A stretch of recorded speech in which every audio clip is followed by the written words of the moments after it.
Hello everyone, my name is Conor Brown, and I'm a lifelong Disney fan who's been going to the parks for the last 20 years, and I'm also a former Disney cast member, so I know what it takes to make the magic. My passion is simple, it's to help you plan for and daydream about your next perfect Disney World vacation. I do that by sharing my expertise on my blog, podcast, these live streams, and so much more.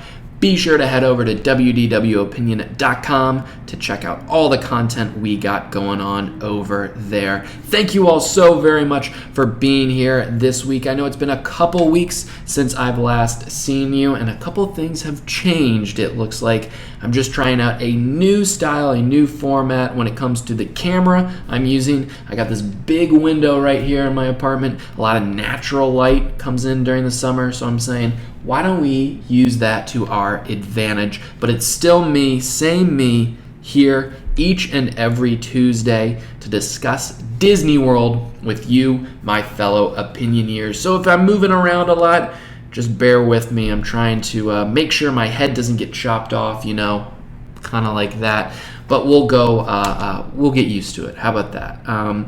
If you have listened to the podcast this week, you probably heard about a little game we were playing where I had my co-host Hank describe the souvenirs that I've recently bought in Disney World. I asked him to describe one of my favorite souvenirs, which is this shirt that I've been dying to get for quite a while. I finally was able to purchase it. I said, you know what, I'm going to wear it on the live stream this week so that you can get a better understanding of what it looks like. And I'm wearing it right now. Look at that, old school, retro Walt Disney World, super colorful. I absolutely love this shirt. When you get here, let us know, what is your favorite Walt Disney World souvenir you've ever gotten? This new shirt, I think, is up there as one of my absolute favorites. I love it. Just look at it. It's so cool. It's colorful. It pops. It really stands out. It shows my Disney World obsession very well. Sue Brown was on a trip with me where I bought this shirt. Sue, good to see you. Thanks for tuning in as always. So yeah, you'll be hearing about it a lot. I just got back from an awesome Disney World trip. I was down there for about 5 days, and it was great. I absolutely loved it, and it was a ton of fun, a ton of new things I did, mainly being first time I really went in the summer in a very long time. Tried out a bunch of new restaurants, or I should say I've tried out a bunch of restaurants I haven't ever eaten at before. Had a different touring style that we'll definitely discuss here on the show, but it was a blast. I mean, it was Disney World. How can it not be? Kristen from Fort White, Florida. How are you doing? I hope I'm pronouncing that right. Is it Christine, maybe? She was there at for Father's Day weekend. How was that? How was June?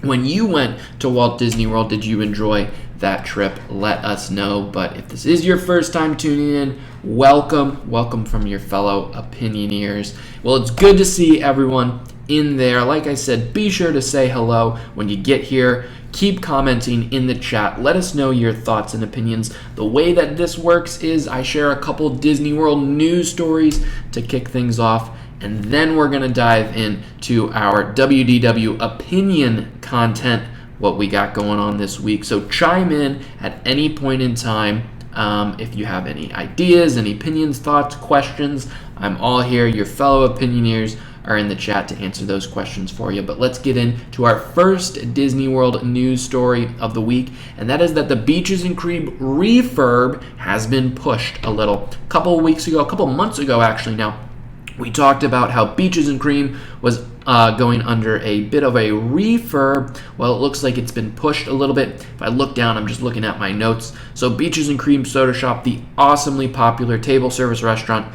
near the feature pool at Disney's Yacht and Beach Club Resort, was scheduled to be closed from refurbishment from early August through December of 2019. It appears as though refurbishment has been pushed back, though, because you can now get advanced dining reservations through August 25th of 2019. So if you're going to be in Walt Disney World in August and you have to eat at Beaches and Cream, you can still get dining reservations for there. But hurry, because those reservations go quickly, very quickly. Beaches and Cream has always been an interesting restaurant to me. I'm a former Disney cast member, like I said. My first job was working front desk at the Yacht and Beach Club Resort. Anytime I was at the beach club, a family would come in, they'd be like, "Do you know where?"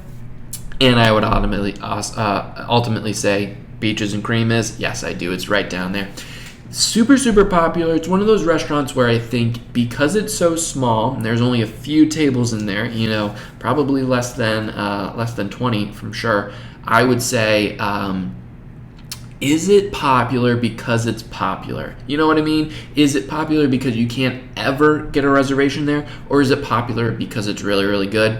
I think it has stood the test of time. It's a small space, so Disney would easily, pop something quick and easy in there if it ever came down to it. But because it's so popular, I think Disney is always going to keep it. It has that kitchen sink like you see in that image right up there. Right, how are we doing this? Right there. Kitchen sink is basically every single ice cream that they have there, like a pound of brownies, a pound of cookies, bunch of cherries, a whole can of whipped cream, and it's served to you, of course, in the kitchen sink. People love to go there for that. People also enjoy the actual food, the burgers, the sandwiches. They say it's good. It's immensely popular. I don't know if the refurb is going to add more tables to it, more seats. Who knows? There's some complexities involved with that. It's a small space because it's a small space. There's not a whole lot of room to expand. Have you ever eaten at Beaches and Cream? If so, did you enjoy it? Is it some place where you have to go back each and every time? Christine is saying we never go in the summer, but I booked a few dinners at Epcot, Animal Kingdom, and the Polynesian Resort. That's a great way to go about it. We're going to talk about it in a little bit about how to plan for a summer vacation at Disney World. I think you really do need to hone in on some reservations if you're going to go, mainly to get away from the crowds, but of course also to get away from that heat and humidity. It can be unbearable at times. Ariel Wood is coming from Indiana. Nice to see you, Ariel. Thank you for being here. Very excited for her 2020 trip. First time for my boyfriend and first time since 2006 from you. Going for our 21st birthdays. What are your recommendations for a very nice dinner and drinks?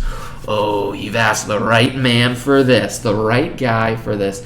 Ariel, so what I would say is I'll give you a couple options. I'll give you a couple cool spots for drinks, and then I'll give you a couple cool spots for dinner and drinks. When it comes to drinks, you gotta go to Trader Sam's for your 21st birthday. That will be an awesome, awesome bar to ring in your 21st. Get there early. What I suggest is Trader Sam's at the Polynesian opens at 3. I would try to get there at 2:30, maybe 2:45. Get in line so that you can reserve, or so that you can guarantee yourself a table, because it is a very, very, very small bar. And I don't want to spoil it for you, but it is so well themed in there. And let's just say when you order certain drinks, well, something might happen depending upon which drink you order. So you're going to want to, test the waters, see what else other people are ordering so that you can interact with that. I love Trader Sam's at the Polynesian. I also love Homecoming. I think Homecoming is a great place for some interesting cocktails. Homecoming is a southern food restaurant in Disney Springs. Also in Disney Springs is Jack Lindsay's Hangar Bar. I love that place. I think it's very, very cool. I'll give you a couple options when it comes to the theme parks to grab a cool drink. I love me that avocado margarita at Cava de Tequila in the Mexico Pavilion. It's very unusual, but oh so tasty. Moving over to Hollywood Studios, I'm a big fan of the Baseline Tap House. If you like beer, if you like charcuterie, that's an awesome place. And a new favorite of mine is the Nomad Lounge at Animal Kingdom Theme Park. It's adjacent to Tiffin's restaurant as you're walking into Pandora. Ariel, you probably don't know what a whole lot of these words mean because a lot has changed since 2006, the last time you went to Disney World. But I'll tell you what, if you do want to hear some more information, shoot me an email, Conor, CONOR, at WDWopinion.com. I'll be sure to answer any questions you have when it comes to drinks around Disney World. Great restaurants to go to. Homecoming is an awesome one. If you really want to go all out, California Grill is awesome at the Contemporary Resort in the Magic Kingdom Resort area. But I think my favorite two restaurants right now when it comes to high-end dining are the Hollywood Brown Derby at Hollywood Studios. I just ate there a couple days ago. Incredible, great experience, great atmosphere. And then I absolutely love Gico at the Animal Kingdom Lodge. Again, two high-end dining locations, but the food is oh so worth it, and you only turn 21 for it once, so why not go all out? So those are my options for you. But again, if you have more questions, shoot me that email, Conor, CONOR, at WDWopinion.com. I'll be happy to answer any of those questions. Joe Molsky, great friend of the show. Good to see you, my man. Hope you are doing well. Katrina from Sydney, Australia. She is going for the first time to Disney World. She is so excited. Katrina has been a huge Opinioneer in the Opinioneers Facebook group. Katrina, I hope we've been getting your questions answered when it comes to planning for your trip. I know there's a lot going on. Keep asking those questions in the Opinioneers community. Our fellow Opinioneers will answer them. But good to see you. I hope you are doing well. Sue Brown agrees about Trader Sam's. Super, super fun. You gotta go there. My good friend Kevin is here. Kevin Shea, how you doing, my man? Gico is his favorite. It's so good, isn't it? Something about that filet and macaroni and cheese. Am I right, Kevin? It's a home run for sure. And then Ariel said, thank you so much. I'm taking notes as we speak. This all sounds amazing. You're making this even more exciting. Hey, anything I can do to make Disney World more exciting, I think a lot of the times it speaks for itself, but planning a Disney trip can be overwhelming for sure. You just have to keep that kind of weighed out. Plan strategically. You're going to have a blast no matter what happens. You're turning 21. It's going to be an awesome, awesome, awesome trip. So please let us know about any other questions you have. And Ariel, if you're not already a member of the WDW Opinioneers community, there's a lot of great people in there who can help answer your vacation planning questions. You can go over to wdwopinion.com/opinioneers, OPINIONEERS, and we're going to talk about that a little later on as well. But hope that has been a good start for you. And Sue Brown has hit it right on the money. The planning is part of the fun. Dominique Miller, good to see you. I hope you are doing well. Let us know if you have any questions at all. And Katrina is also taking notes. All right, guys, so let's move on to our second Disney World news story this week.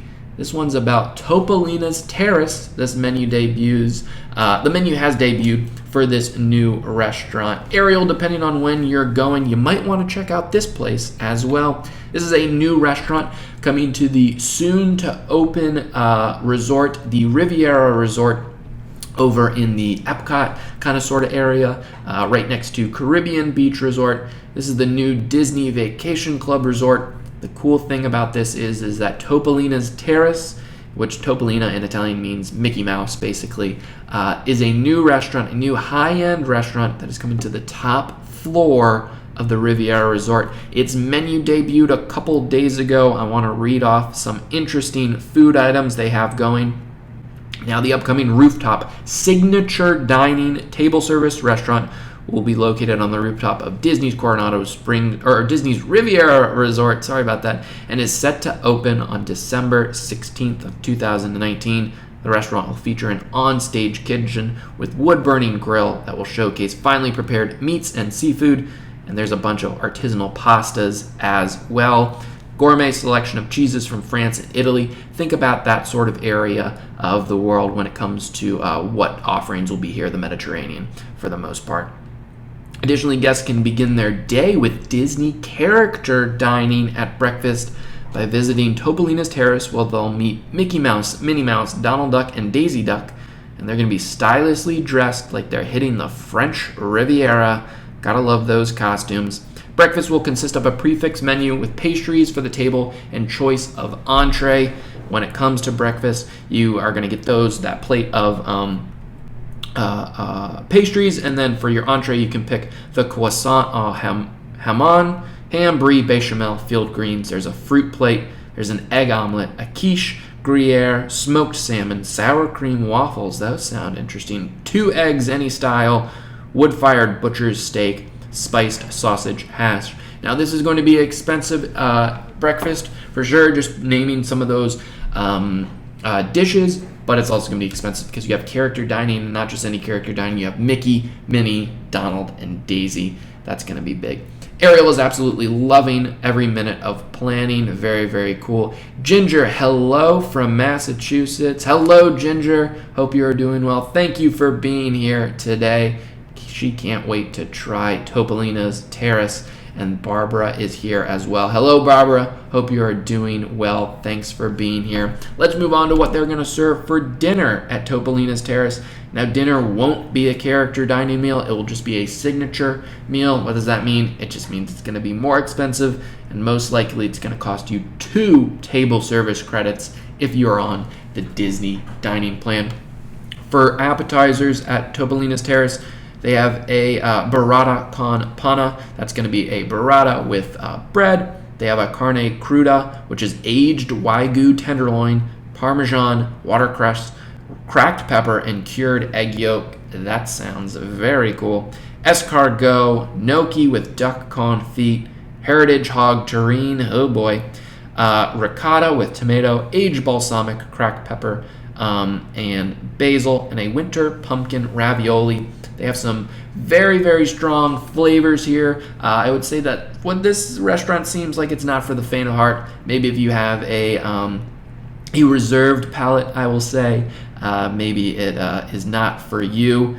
When it comes to soups and salads, they have a root bisque, a roman ensalada, a kale and stone fruit salad, and then the entree and the main course. They have a triple A filet with truffle mashed potatoes. They have a bouillabaisse with seared black cod, braised lamb shank, bucatini with chilies and tomatoes. They have a Arab fettuccine with clams, mussels, squid, and lemon. They have a king salmon dish. They have linguine, scampi, rigatoni, tomahawk veal chop. So a lot of protein-heavy things like a fish dish, like a pork dish, like a steak dish, but then also mixed in a lot of interesting pasta dishes. Very cool to go explore that place there. I am very excited about this place. Again, yes, it's going to be a very high-end, high-dollar restaurant, but I'm always in the mood to try something new. And with this being at the top, like a California grill, it's going to be a rooftop dining experience. That is going to be very, very cool to experience. Katrina is going back to work. Well, thank you for tuning in. I hope to see you next week. Barbara is planning her trip in November. Great time to go. And Sue Brown agrees as well. November, awesome time to go into Walt Disney World. Our good friend Shane is here. Hi, Shane. Hope you're doing well. Hope Be Our Guest isn't too crowded these days and that you're enjoying your Florida life.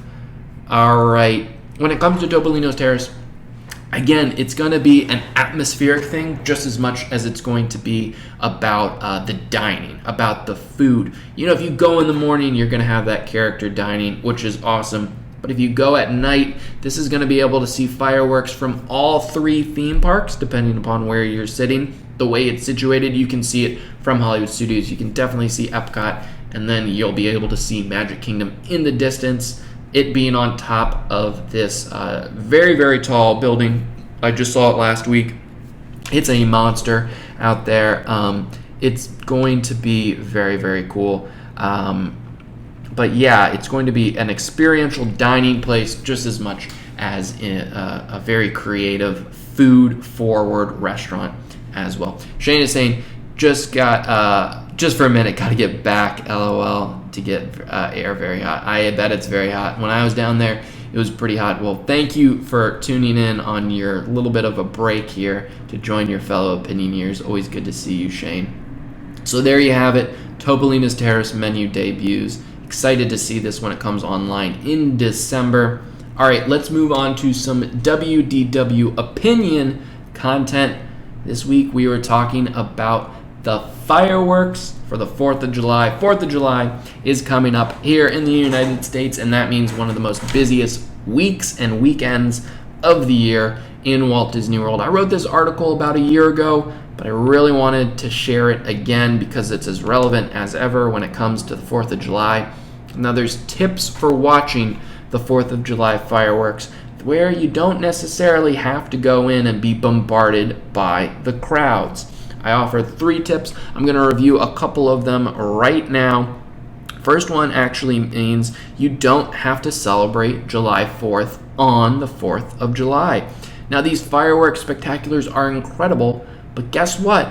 You can catch them on July 3rd, which is very cool considering everyone's going in the mindset of July 4th. That's when the big fireworks are going to come out. Disney is known for their nighttime spectaculars. They're known for going all out with the pyro. It has to be good on July 4th. It is, but it's the same show on July 3rd. It's still going to be crowded, no doubt about it. This year, it being on a Thursday or Wednesday, right? July 3rd is Wednesday. July 4th is Thursday. Yeah.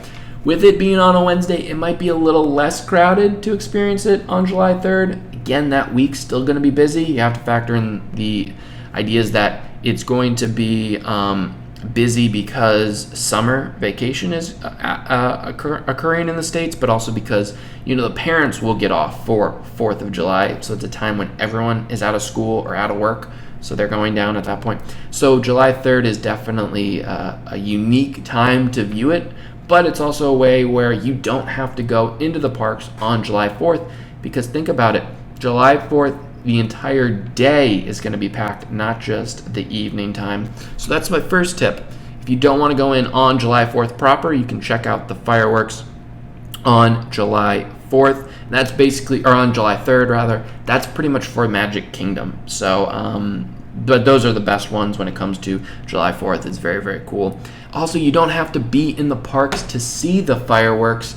Great way to do this is if you're staying on Disney property, catch the Disney transportation over to the Polynesian. You're going to have to transfer, most likely, whether it be by monorail or by boat or by, bus or an Uber or whatever. Get you to drop you off at the Grand Floridian or the Polynesian. There's a big beach right there. You can sit on the beach. You can watch the fireworks pop up across from the Seven Seas Lagoon.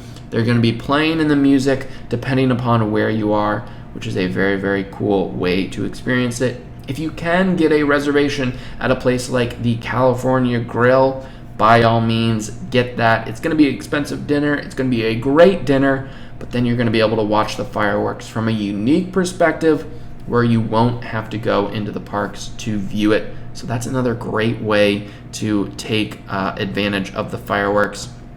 If you can't get a reservation, if you can't get there by July 3rd to watch these, what I'm going to say is just be calm. It's going to be super crazy. It's going to be very hot.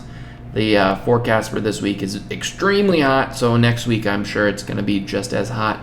Just keep calm, right? Like that sign says, keep calm and carry on. Keep calm and just realize, there's going to be a lot of people there. Manage your expectations and know it's going to be a zoo. The fireworks are going to be great. It's a cool place to see the fireworks for July 4th, but manage those expectations. Those are the best ways to view the July 4th fireworks. Those are 3 tips on how to view it. If you want to read the full article on how to view July 4th fireworks in Walt Disney World, go to wdwopinion.com/July4. July 4. Let us know what you think about all of this. All right, Shane, have a good one, my man. Enjoy that long work week. Oof, you're working hard. All right, let's move on to our podcast episode of the week. Let me just grab some quick water. When it comes to the podcast episode, we're also talking a lot about Disney World in the summer. Why are we talking about that? Because I just got back from a Disney World trip. The first Disney World trip I took in the summer in many, many, many, many years.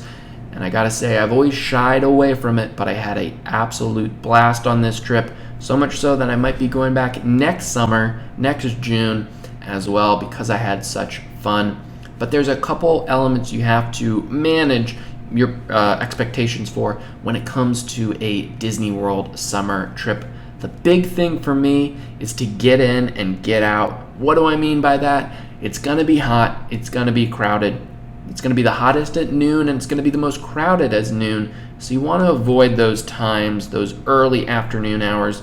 Best way to do that, get there for rope drop. Yes, you're going to be waking up early, but if you listen to the podcast, if you listen to the show before, you know I love rope drop. It's a great way to experience the parks experience the attractions in the parks with little to no wait in the early morning hours. I highly recommend doing that because you're also going to beat the heat. It's still going to be hot for sure, but it's going to be less hot, less humid than in the afternoon hours. And then once those hours roll around, get out. You're going to be tired. The heat is going to get to you. The crowds are going to get to you. Go back to the hotel. Maybe go to a restaurant. Maybe go to a resort and just hang out for a little bit. Then go back to the parks at night. Once all those early afternoon people are leaving, they're starting to leave in the early evening hours because they're beat. You're going to be going right back in to a less crowded park, and you're going to be having an awesome, awesome time. I was pleasantly surprised with how much I loved my Disney trip in June. Crowds also were a factor when it comes to why I enjoyed it. What do I mean by that? Crowds weren't that bad. They really, really weren't. I will say come next year, I think it might be a little bit different because Star Wars Galaxy's Edge is opening. So what we're seeing is that a lot of people are holding back their summer vacations until August 28th when Star Wars Galaxy's Edge opens at Disney's Hollywood Studios. Because of that, I fear that next summer might be a little more crowded than this summer. But historically, the summer has been going down. I think a lot of people are more inclined to take kids out of school, or more inclined to go during the non-busy busy seasons, which is good and bad. It means that other seasons of the year, other months of the year are getting more busy. But I think it's kind of evening the playing field. As long as you plan, as long as you get in those breaks, it's a good time to go for sure. Sue Brown is saying rope drop for Pandora is fabulous. And I will say this, going into the parks in the early morning hours, there's something special about it. Something special about how clean it is, how you're starting the day off in a Disney park. Yes, there's a bunch of people around you when it comes to Pandora, but other areas of the park are very, very empty. So that's always a cool sight to see. Going into the Magic Kingdom for a rope drop is another one, very, very special. Keith Groshans is here. How you doing, Keith? Good to see you. You might know Keith Groshans from such memorable things as designing the WDW Opinion logo. He is a summer-only guest here. No fast passes or park plans before 3 p.m. Sleep in, enjoy the resort pool. Keith, I like that because it's the complete opposite of what I'm saying. But basically around that 3 o'clock area, you're probably going to get a lot of people who are been there in the morning hours, probably didn't get there for rope drop, but that's when they're leaving. You're going to beat the heat because at 3 p.m. It's starting to go down. It's still pretty hot in Florida in the summer at 3 p.m., but sleep in. You're on vacation, enjoy that resort pool, and then get in for the evenings. I love that idea, and especially when you're staying out late because, you know, the parks can stay open pretty late when it comes to those summer months. You're able to, sleep in after that. Very cool, Keith. Love that tip. Love that idea. And again, you know what's cool about this, about the Opinioneers, is that no two Disney vacations are alike. The best part about the Opinioneers community is that you're going to find all of these different opinions because no one has the perfect Disney vacation. The way that I tour is completely different from the way that Keith tours. Neither of us are correct, but what we are correct for is how I want to do it and how Keith wants to do it. Now, Keith's does sound pretty awesome, sleeping in, getting in there at 3. I might have to try that. It's very, very enticing. But know what your family, what your party is inclined to do and go for that. Hearing the most amount of opinions, that's how you're going to formulate a good trip plan for you and your group. Don't just assume that there's only one way to do it. There's a million ways to experience Disney World. What I'm saying is just like that, and what Keith is saying as well. And thankfully, he's also saying we have been there enough that we don't need to ride everything. That's another factor. If maybe you're there just to feel like you're in Disney World because you love Disney World, then you don't need to ride every single attraction. You don't get upset when you don't get on Seven Dwarfs Mine Train or when you don't get on Splash Mountain or whatever attraction, because you're going to be back, because you have so many great memories. So again, keep that in mind when it comes to your vacation needs and your vacation planning. We had a great episode this week. We had a fun game at the beginning of it. We talked about some other Disney World stories, me and my co-host Hank on that show. If you haven't listened to that episode, be sure to do so. You can go to wdwopinion.com/episode 47 to listen. You can also search for WDW Opinion in iTunes, Google Play, Stitcher, Spotify, your favorite podcast catcher. And guys, let me say, if you have listened to the show before and you do like it, be sure to leave a review. You can leave a review in iTunes. Let us know what you think. Give us 5 stars if you think the podcast is worth it. Lou, a great opinioneer, is coming in late from Brazil. Lou, it's nice to have you no matter what time you show up. I hope you are doing well, my friend. Like I said, this episode was absolutely great this week, but I want to turn it over to you. Just like Keith has offered his expertise, his opinions when it comes to going in the summer months, I want to hear what your opinions are when it comes to planning a Disney World trip in summer. What do you like to do? Are you a rope drop junkie, or do you like to sleep in and enjoy those pools like Keith does? Let us know by joining the WDW Opinioneers community. It's the place where the WDW Opinion community meets. If you liked interacting with your fellow Disney fanatics here in the chat, imagine doing that 24/7, 365 days of the year. You can do that. You can ask questions. You can get answers. And you can learn from your fellow Disney fanatics in the Opinioneers Facebook group. Join our community on wdwopinion.com/opinioneers. Ask to join, and then when you're in there, say what you like about summer trips to Disney World. If you do like summer trips at all, we want to know what is your plan when it comes to that. All right, guys. Well, thank you all so very much for being here tonight. I think that is going to do it for me this week. This is a good tip that Keith just said. If you can afford them, use things like dessert parties and extra tickets events to minimize the wait times. Absolutely, Keith. If you want to do that thing where you know it's going to be busy, maybe you can tack on a dessert party or a extra ticketed event in the summer months, an extra, what do they call it, evening magic hours? I don't know. They change up the names so often. Buy that hard ticket event, because that's how you'll be able to get on those rides in the busier times. Great point to make, Keith. If anyone else has any other points, take it over to the Opinioneers community.